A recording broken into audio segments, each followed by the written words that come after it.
आजच्या या कार्यक्रमासाठी या ठिकाणी जमलेले माझे सर्व सहकारी बंधू भगिनी, आमच्या संस्थेचे संस्थापक आदरणीय आबासाहेब जे.बी. पाटील यांचे प्रतिनिधी, आमच्या स्थानिक शालेय शिक्षण समितीचे चेअरमन आमचे सहकारी विजय पाटील, संचालिका आमच्या भारतीताई कदम, आणि आज जो कार्यक्रम या ठिकाणी घडून आणला या कार्यक्रमासाठी सर्व संयोजक आयोजक,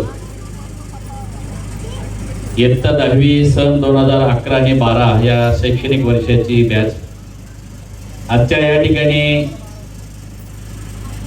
खरं पाहता मित्र, तुमची जी बॅच आहे ती फार भाग्यशाली बॅच होती.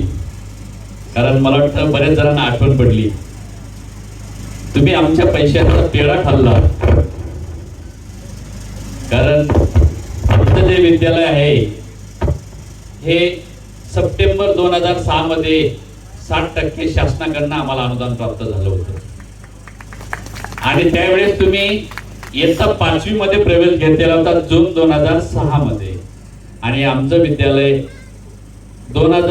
सप्टेंबर 2006 मध्ये अनुदानित झालं आणि आम्हाला अनुदान 11 ऑक्टोबर 2006 मध्ये प्राप्त झालं. त्यावेळेस आपल्या गावामध्ये अखंड हरिनाम सप्ताह बसलेला होता आणि मी माझ्या सहकार्यांना सांगितलं की आपल्याला जे अनुदान मिळालं हे पालकांच्या आशीर्वादाने, तुमच्या कर्तृत्वाने, तुमच्या कर्माने आणि तुम्ही केलेल्या कार्य तत्परतेने मिळालेला आहे.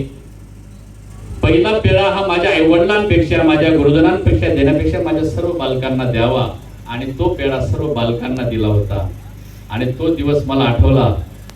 मी जेव्हा रात्री 1:37 झोपलो त्यावेळेस मला माझी आठवण आली की मी या बालकांना पेढा दिला होता, आणि हे बालक 5वीला आले. म्हणजे तुमचा पायगुण एवढा चांगला होता की तुम्ही 5वीला आले, आमचं विद्यालय अनुदानित होतं.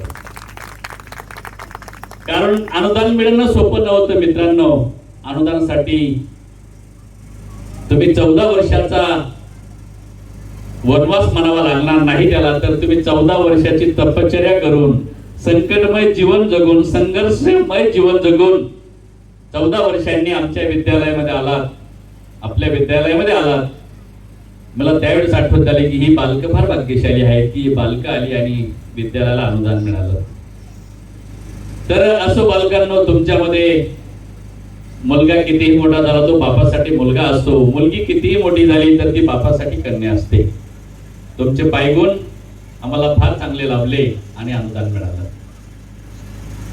तर असो, तुमच्यामध्ये सगळ्यांमध्ये चांगले गुण आहेत, सगळ्यांनी चांगली कामं केली, सगळ्यांनी चांगला अभ्यास केला.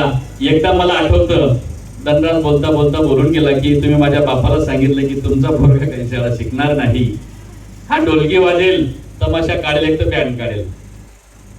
तर खरोखर, कारण त्याचे वडील माझे लहानपणाचे मित्र होते. त्याच्या वडिलांनी दोघांनी आम्ही लहानपणी एक छोटा व्यवसाय केला होता आणि त्या व्यवसायामध्ये दुप्पट नफा मिळायचा. तेव्हा मला वाटत होतं की व्यवसायामध्ये सुद्धा चांगले पैसे भेटतात, आणि ते माझ्या डोक्यात होतं. एकदा धनराजने एक मोठी चूक केली की त्याने 3 वाजेच्या पहिल्या सुट्टीमध्ये त्याने बेंच वाजून बेंचची फळी तोडली आणि निघून गेला, पळून गेला दप्तर टाकून. त्याला वाटलं होतं की माहिती त्याला 3 वाजेनंतर कदम सर आपल्याला आपला एकदम मस्तपैकी कार्यक्रम करतील. कारण तो त्याच्या बापाला जेवढा घाबरत होता त्याच्यापेक्षा दुप्पट मला घाबरत होता. तर त्याला वाटलं होतं की आता आपला कार्यक्रम दुप्पट होईल म्हणून तो दप्तर बी टाकून गेला. आणि मित्रांनो, सांगायला हरकत नाही, तो दप्तर टाकून शेतात गेला, पण तो बी इतका चॅप्टर, तो माझ्यापेक्षा हुशार. त्याने एका मित्राला सांगून ठेवलं होतं, शाळा सुटली म्हणजे आपलं दप्तर बरोबर लई यावं.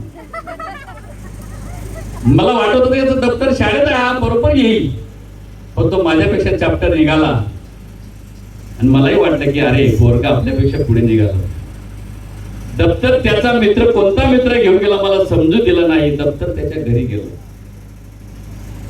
सांगायचा मुद्दा एक आहे की मला त्या दिवशी आठवलं की हा आपल्यापेक्षा फार हुशार निघाला आणि पुढे निघाला, काही हरकत नाही.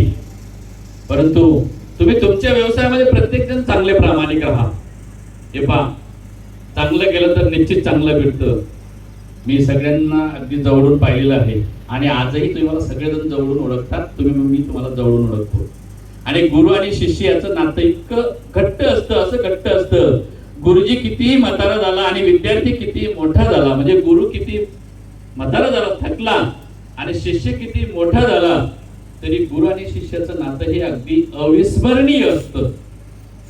आणि आमच्या विद्यालयातील माझे जे सर्व सहकारी बसलेले आहेत, माझ्यापासून तर शेवटच्या नानापर्यंत, खोडे नानापर्यंतचे, मी माझ्या सर्व सहकाऱ्यांना माझा एकच शब्द असतो की माझी शाळा आणि माझं काम आणि माझं पद हे दरवाजाच्या उमरठ्याच्या आत ठेवतो आणि पुढे गेल्यानंतर आम्ही पालकत्व स्वीकारतो. बऱ्याच मुली रात्री बेरात्री मेसेज करतात, फोन करतात, बऱ्याचदा खूपदा मी त्यांना माझं जे उत्तर असतं ते प्रामाणिक असतं. आता दीपालीशी हिने त्या दिवशी सांगितलं की सर असा असा प्रोग्राम काय, म्हटलं बाळा घाबरू नको, सगळेजण येतील तुमच्यापैकी.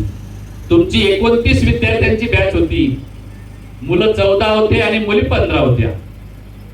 हो, तर 14 पैकी म्हणजे 28 म्हणजे 29 पैकी 28 जण पास झाले आणि एक मुलगी नापास झाली. तिचं नाव होतं शीतल लोटन पाटील आणि ती जीवनातलं गणित सोडवता सोडवता अजून एकदा नापास झाली. म्हणजे तिच्यावरती दुर्दैवाने चुकीचा प्रसंग आलेला आहे. कदाचित तुम्हाला ती आठवत नसेल. शीतल लोटन नावाची मुलगी होती, तर ती या गावची भाची होती, नातबाई होती. ती गणित सोडवता म्हणजे तिचं जीवनाचं गणित सोडवता सोडवता तिच्यावरती चुकीचा प्रसंग आला आणि ती आज तुमच्यामध्ये आलेली नाही, परंतु ती मला 1-2 वर्षापूर्वी पण भेटली होती आणि आम्ही आपुलकीने विचारतो.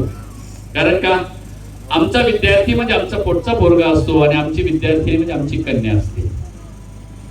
हो, तर आम्ही नेहमी विचारतो की तुझं काय चाललंय बाळा, तू काय करते आहे, तू कुठं आहे, कशी आहेस, ते तुम्ही पण आतुरतेने विचारतात. तर अशा अनेक विद्यार्थी विद्यार्थिनी या ठिकाणाहून गेलात. आता आमच्या गावातला धनंजय असेल, धनराज असेल, सगळे हे जे मंडळी आहेत, प्रमोद असेल, म्हणजे बरेच जणांचे फोन येतात, एकमेकांशी आम्ही बोलतो. समाधान असेल, समाधान तर मला असे अनेक प्रश्न विचारायचा की सर आता पुढचं काय, पण मी समाधानाला सांगितलं पुढचं बरोबर होतं, घाबरू नको, तुला माहित नाही, तुम्हाला जवळून पाहिलं आहे. कारण समाधानचे वडील सुद्धा माझे लहानपणाचे मित्र होते. त्याचं माझ्या त्यांच्या वयामध्ये खूप मोठं अंतर आहे. परवाच्या दिवशी त्याची बहीण भेटली, सर माझं नाव सांगा. म्हटलं तुझं नाव उज्ज्वला. नाही सर म्हणे माझं नाव स्वर्णा. म्हटलं स्वारी, कारण का तुम्ही दोघं बहिणी दिसायला सारख्या होत्या, बोलायला पण सारख्या होत्या. म्हणजे असे अनेक विद्यार्थी आहेत, बरेच जाता येता भेटतात सगळेजण. रेखा असेल, सगळेच मुलं मुली. संगीता माझ्या समोरच राहते. गेल्या वेळेस दिवाळीच्या वेळेस आल्या, भरपूर सगळ्या पोरी भेटल्या, सगळ्या पोरीने गप्पा मारल्या, सर तुम्ही कसे आहात, मजा आहात. मोनाली असेल, दीपाली असेल, सगळेजण. तर मित्रांनो सांगायचं एक तात्पर्य आहे की आपण जीवनामध्ये एक काम करा, कितीही मोठे व्हा, कितीही मोठे व्हा. कदाचित तुम्ही इंद्रदेवापेक्षा मोठे होऊ शकणार नाही, पण कदाचित इंद्रदेवा एवढे जरी झालात